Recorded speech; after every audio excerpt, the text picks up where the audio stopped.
clients got the sense that I was real, because I was living and using these skills myself. Right. Well, I mean, a lot of times we can become more specialized through experience as well as what we study, because we can Absolutely, relate. I totally agree with that. And yeah, so, I think please go. Yeah, I was just going to say that, I think what it takes to be an effective therapist is, yes, you do have to have the book knowledge, but even more than that, you have to be relatable to clients. And this is just my own personal bias, but I think it helps if you've struggled with something yourself, so that you can relate, at a deep, organic level. I agree. There used to be a little bit of frown upon for therapists to self-disclose, but I think that it really helps to share a little bit, as long as you're not using the therapy session for your own. Yep, no, I agree with that. And actually, one of the things I do appreciate about the DBT model is DBT does encourage appropriate self-disclosure on the part of the therapist. Whereas you're right, most models, at best are mute on that topic, if not a little bit uncomfortable. But I've actually found that appropriate self-disclosure with boundaries has actually been probably one of my most effective tools I use in therapy. Which part? Appropriate self-disclosure. Likewise. So I want to welcome callers, 866-826-1340. And call in if you have any questions or support. And for those that are struggling on Facebook Live, we're live on YouTube under Tantalk Network. And you can see us there live, as well as tantalk1340.com. So tell me a little bit more about what you've done when you practice. I mean, you've done so much. What about the TEDx talk? How's that been? And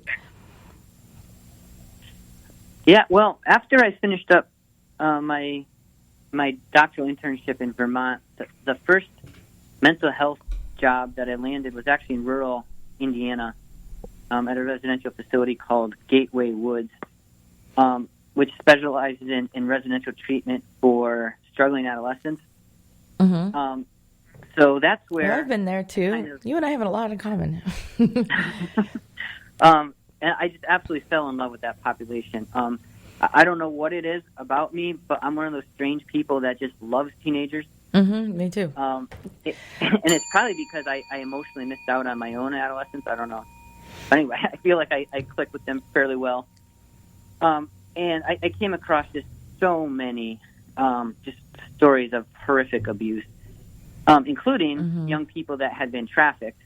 And so this is kind of my long-about way to finally answer your question. So that's what I ended up doing my TEDx talk about last year. I was invited to do a presentation on how trafficking affects our neurological functioning. And so I used one of the residents that I had worked with at Gateway Woods as kind of my case study.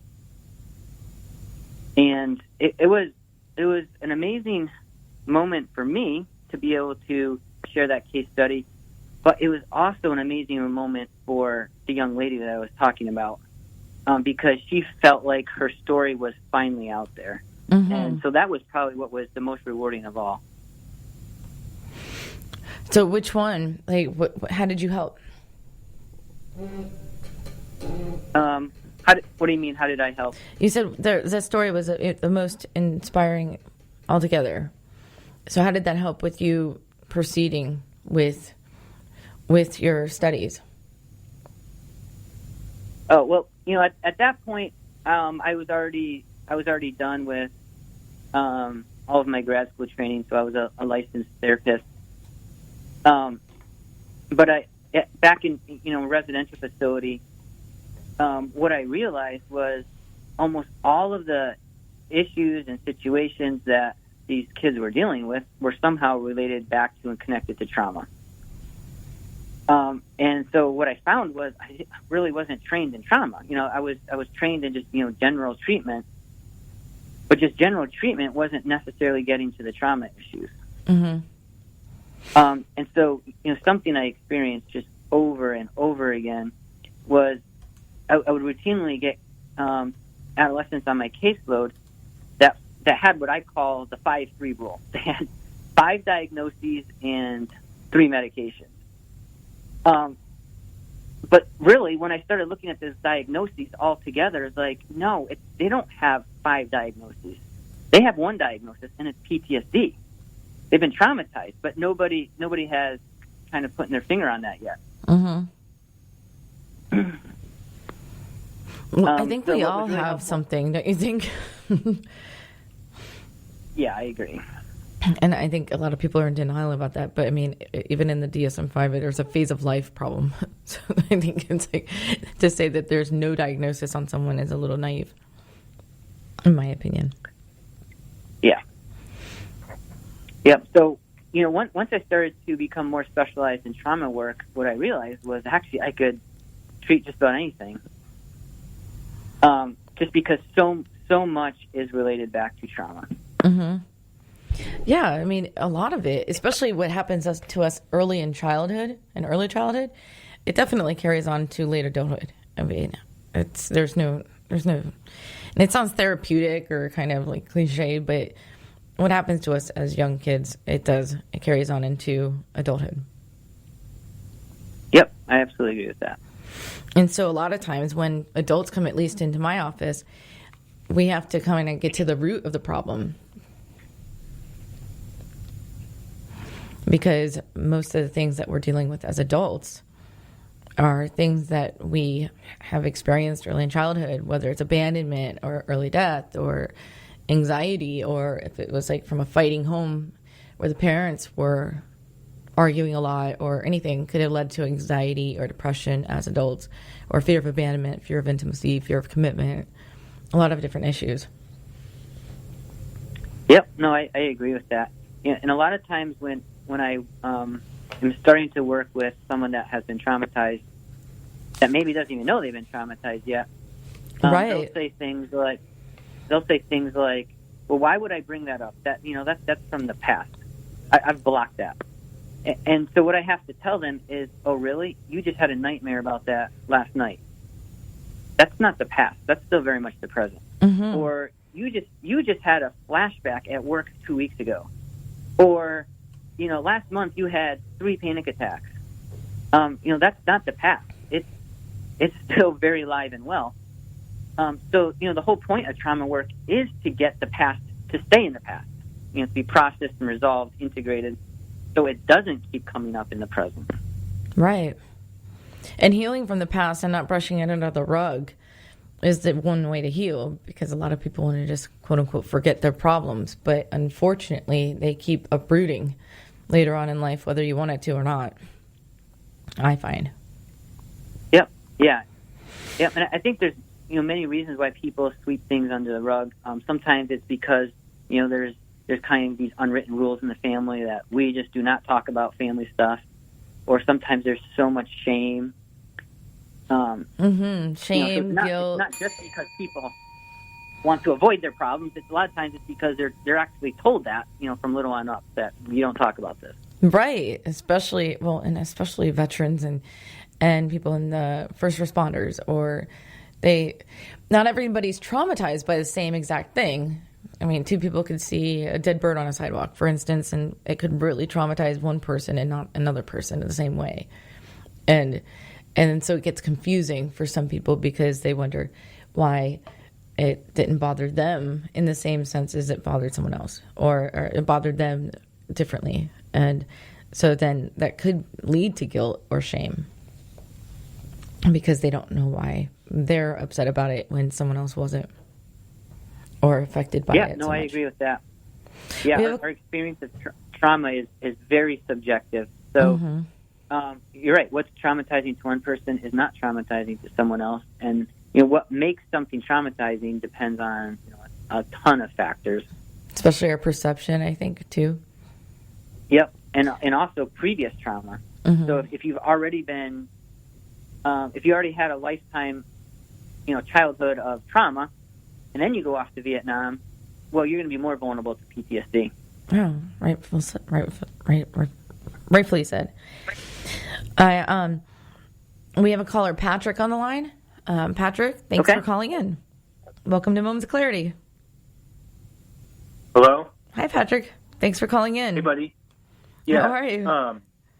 Good. So I have a question about DBT, and I wrote it down because I will forget to add things in. Can you guys hear me? Because I can't hear you guys online. Okay. Yeah, I can hear you, Patrick. We can hear you just fine. I think it's okay on the radio and everything. If everybody just goes to YouTube, Tan Talk Radio, instead of Facebook, I think it'll be a better reception. So I have a friend, and she's 33 years old, and she's just starting DBT. She self-diagnosed borderline a few months ago after she and I had a conversation about it, because I've had a borderline in my family, and I kind of recognize the symptoms. But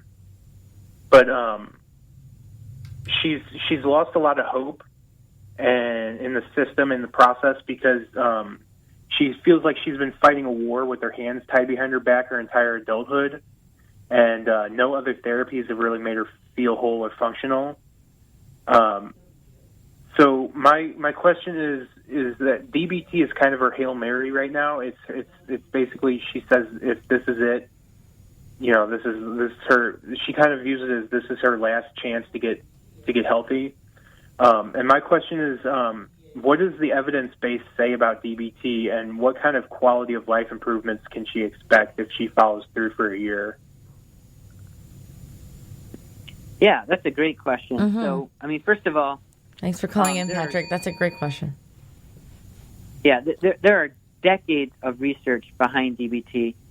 So DBT was developed by Marshall Linehan, who in 2011 publicly self-disclosed for the first time ever that she had her own history of borderline symptoms. So the entire model was developed and designed by someone that knew the disorder inside and out. So it's no surprise that DBT to this day is still the gold standard specifically for borderline personality disorder. There's no other model out there that has surpassed the effectiveness of DBT specifically with regards to borderline. So let me just interject, Dr. Reuter. Sure. DBT stands for Dialectical Behavioral Therapy. You want to explain a little bit, really quick, what it means, like with mindfulness and just controlling emotions? Yeah. So DBT has 5 major skill sets that it teaches. So it teaches mindfulness, which is all about being present and aware in the moment without judging. It teaches dialectical thinking, which is just a really fancy term, which means learning to not always think at the extremes, learn to bring together opposites, learning to be okay with contradictions, and learning to think more in the middle, a little more flexibly, a little more balanced. It's also learning to manage your emotions. And it's also all about learning to deal with triggers, with special forms of coping. And then finally, it's also all about improving social skills. So interpersonal effectiveness is the technical term for that. And really, those 5 skill sets are what it takes to treat borderline, because people with borderline lack those skills. So to answer your question about improving quality of life, those skills are designed to do just that, improve the quality of your life. Now, granted, this is not overnight. Learning DBT and learning to apply it to your life can take years. But the flip side of that is someone with borderline has already suffered for decades. Yeah. Did that answer your question, Patrick? It's not a lifelong. Yeah. It's not a lifelong process, but there is treatment. Yeah. She's committed to treatment, but she feels like she's not going to be listened to, and that's her problem, because she she feels like the psychiatrist isn't going to listen to her because the psychiatrist has tried